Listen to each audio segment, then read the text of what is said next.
Antes da FUNAI, existia o SPI, Serviço de Proteção aos Índios.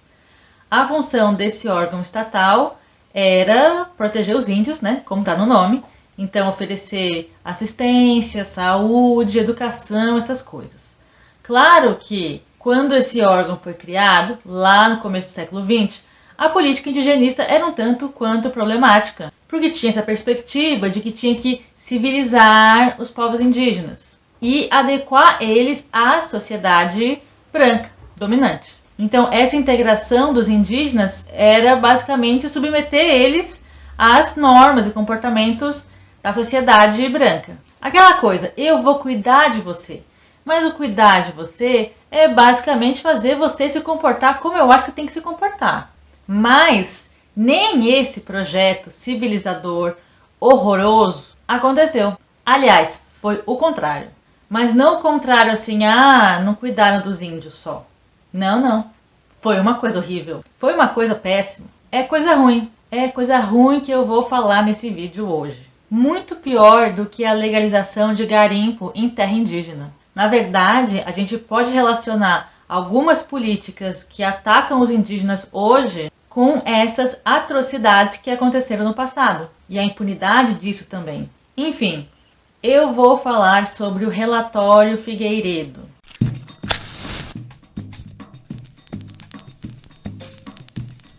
Olá, eu sou a Tainá e esse é o Lamparina. O ano era 1910.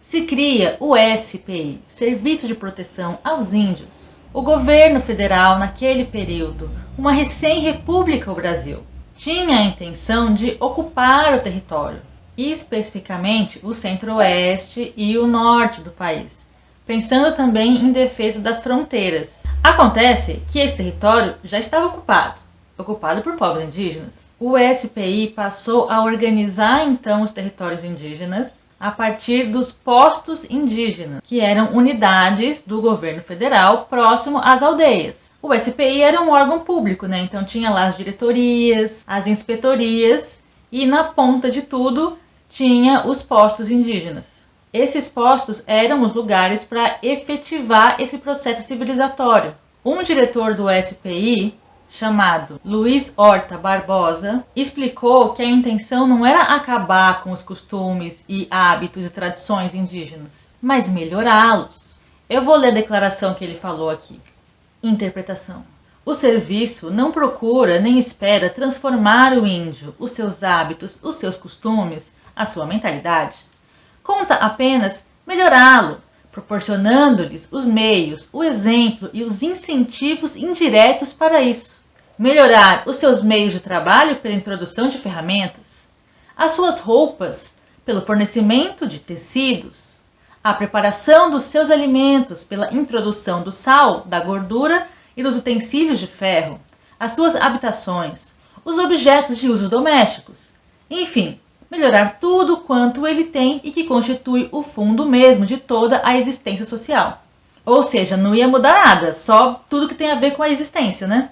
Enfim, nos anos 60, o SPI era composto por 9 inspetorias e 98 postos indígenas, distribuídos por 20 estados brasileiros. Mas o número nem sempre foi esse, isso foi mudando no decorrer da história do serviço. No relatório Figueiredo mesmo, se fala em 130 postos indígenas. E o SPI foi indo até 1967, quando ele foi fechado e substituído pela FUNAI.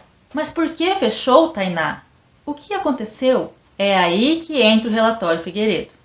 Entre 1956 e 1963, foram abertos vários inquéritos administrativos por causa de denúncias feitas em relação ao descaso do órgão com as populações indígenas, irregularidades na administração da renda dos indígenas, venda ilegal de madeira, de gado e até mesmo genocídio. As denúncias vinham tanto da imprensa quanto de funcionários do próprio órgão. Em 63, chegou até a se instaurar uma CPI para investigar essas denúncias todas. Em 64, aconteceu uma coisa na história do Brasil, que eu não sei se vocês estão lembrados, uma coisa chamada golpe. Golpe militar ou golpe civil-militar, como alguns pesquisadores chamam. Entra general, sai general, repressão, tortura, perseguições, e o SPI lá. Tava indo. Inclusive, esse período ficou até um pouco pior para os indígenas, porque no projeto de desenvolvimento e modernização da ditadura militar, os indígenas apareciam como um obstáculo, um empecilho. Em 1967, o general-presidente Castelo Branco cria o Ministério do Interior e põe como ministro o general Afonso Augusto de Albuquerque Lima. Esse general Albuquerque Lima instaurou uma comissão de inquérito para investigar as irregularidades do SPI, aquelas que foram denunciadas lá na CPI em 63. Mas, gente, cadê o tal Figueiredo? Aqui ele aparece. Jader de Figueiredo Correia era o procurador que foi escolhido para presidir a comissão de inquérito. Então, em 67, essa comissão de inquérito saiu pelo Brasil visitando os postos indígenas, entrevistando agentes do SPI, indo até as aldeias. E a partir disso e do material da CPI, tem que falar uma coisa importante sobre essa documentação da CPI. Ela sumiu. Uma parte da documentação da CPI, em teoria, se perdeu em um incêndio. Magicamente pegou fogo e os documentos que eram muito importantes para uma investigação em curso sumiram. Você vê como é essa vida, né?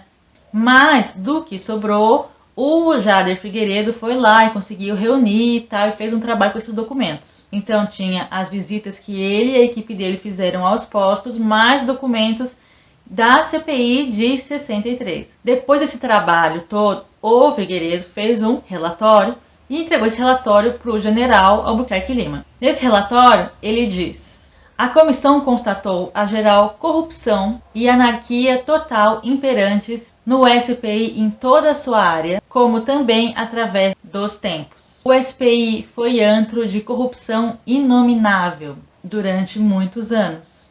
O índio, razão de ser do SPI, tornou-se vítima de verdadeiros celerados, que lhe impuseram um regime de escravidão e lhe negaram um mínimo de condições de vida compatível com a dignidade humana. E aí ele vai nesse relatório apresentar as provas do que ele está falando. Ele separou os crimes cometidos contra os indígenas em categorias. Sevícias é tortura, né? Maus tratos físicos. Sobre a ocupação irregular em terras indígenas, ele vai citar o caso do povo Nabileque, de Mato Grosso, que teve as terras invadidas por fazendeiros, e os Cadiueus, que também foram escorraçados das suas terras e tiveram as suas mulheres prostituídas e o seu gado vendido. O SPI sabia dessa ação dos fazendeiros e não fazia nada. Às vezes o SPI estava em conluio com esses fazendeiros também. Mas, além disso, a gente tem também a venda de gado dos indígenas, assim como madeira e exploração de minérios acontecendo pelas mãos de funcionários do SPI. E aquilo que não se podia vender era simplesmente apropriado pelos poderosos locais, usando os termos do Figueiredo mesmo. Um exemplo disso é a reserva Mangueirinha, no Paraná, que perdeu uma área gigantesca, segundo o relatório. Porque era isso, né? Era só ir lá e pega a terra. Mas como que pegava? Bom, tem muitos métodos para isso. Você pode, por exemplo, matar as pessoas. Matar, né? Massacre de indígenas, de aldeias inteiras. Chacina. No Maranhão isso aconteceu, na Bahia, em uma aldeia que ficava em Itabuna. Lá a denúncia era que se tinha inoculado o vírus da varíola entre os indígenas. Em Mato Grosso, os cinta-largas foram exterminados com dinamites sendo atiradas de avião em cima das aldeias. Também com a distribuição de açúcar com estricnina dentro, veneno de rato, né? E perseguições indígenas com metralhadora. Os indígenas que eram encontrados com vida eram rachados. Ser rachado é quando alguém pega um facão e corta a outra pessoa da pubis até a cabeça. É isso. Então os que eram encontrados com vida eram rachados. Os responsáveis por isso foram identificados na CPI de 63, mas ficaram impunes. Claro que você também pode matar indiretamente, deixando morrer, abandonando, pela falta de assistência. Então os povos indígenas estavam lá, vivendo a vida deles de boa. Chega o homem branco para levar a civilização e leva doenças e muda a organização das aldeias e saqueia os produtos produzidos pelos indígenas. Isso leva à fome, à miséria. O Figueiredo falou disso em relação aos Chavantes e aos Pacás novos. Claro que isso foi bem difícil de ser encontrado, porque os funcionários escondiam o que eles podiam. Mas, como diz o relatório, a miséria não pode ser escondida. E mesmo as entrevistas com os indígenas também era dificultada, porque o Figueiredo não falava os idiomas, as línguas dos povos indígenas. Mas o que ele percebeu foi o medo. Os indígenas estavam, no geral, amedrontados. Mas tinham medo do quê?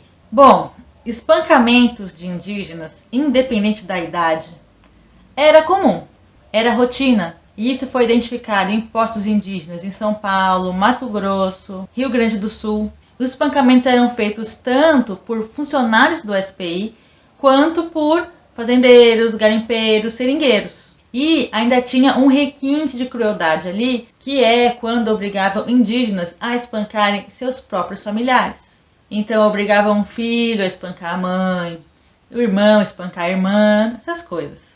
Tinham também outros tipos de castigo. Tinha uma coisa que chamava tronco. Isso foi visto no Rio Grande do Sul, Mato Grosso, Santa Catarina e Paraná. Eram duas estacas presas no chão que iam se aproximando lentamente. Aqui no meio tinha um tornozelo que ia sendo esmagado lentamente. Essa era uma prática de punição quando os indígenas faziam alguma coisa que era entendida como errada. Tinham outras punições também, como o trabalho forçado e a prisão. E a condição das mulheres indígenas também era ruim assim? Opa, era ainda pior. Estupro, Estupros acontecendo, inclusive em alguns casos dentro da própria repartição do SPI. Isso aconteceu em Mato Grosso do Sul. Mas casos de prostituição foram encontrados em Mato Grosso e nos postos de Santa Catarina. Na verdade, acontecia assim em alguns casos. As meninas eram retiradas da escola que tinha no posto indígena e eram enviadas para outras fazendas ou outras casas longe dali. Lá, elas faziam os serviços domésticos e também serviam ali pro patrão, É estupro mesmo, estupro. E a gente tá falando de meninas assim, de 11 anos de idade, tá? Tinham, inclusive, casos de venda de crianças para este fim.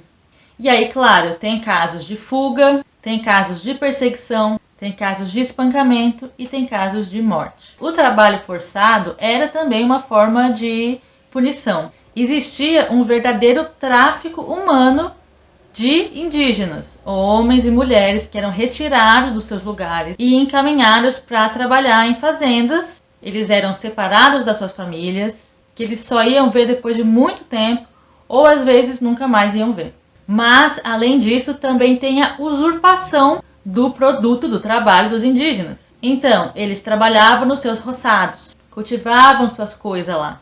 Aí chegava um agente do SPI e levava toda aquela produção embora. Então, com isso, muitos povos indígenas viviam na miséria, apesar de estarem em regiões profundamente abundantes de produção agrícola, de alimentos. Enquanto isso, os agentes do SPI estavam vivendo em abonança com a apropriação dos bens indígenas.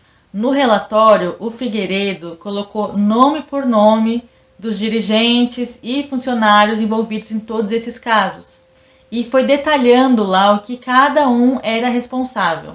Esse relatório final tem 68 páginas, mas o processo como um todo da comissão de inquérito tem 30 volumes, com 4.942 folhas, e mais um anexo de 6 volumes, com 550 folhas. O que foi feito?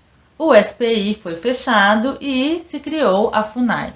Por que aquilo tudo aconteceu? Bom, tem vários motivos, mas um deles tem a ver com interesses relacionados à terra indígena. Eram terras com potencial para exploração, Exploração de madeira, exploração de garimpo. Não sei, isso me lembra alguma coisa. Interesse em garimpo em terra indígena? Exploração de madeira? Onde que eu ouvi isso?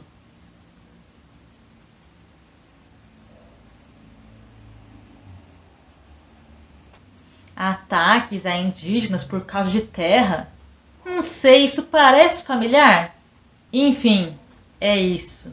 Comenta aí embaixo se você acha que tem alguma coisa a ver.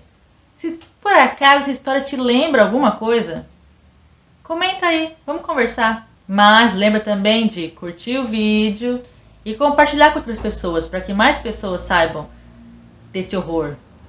Até!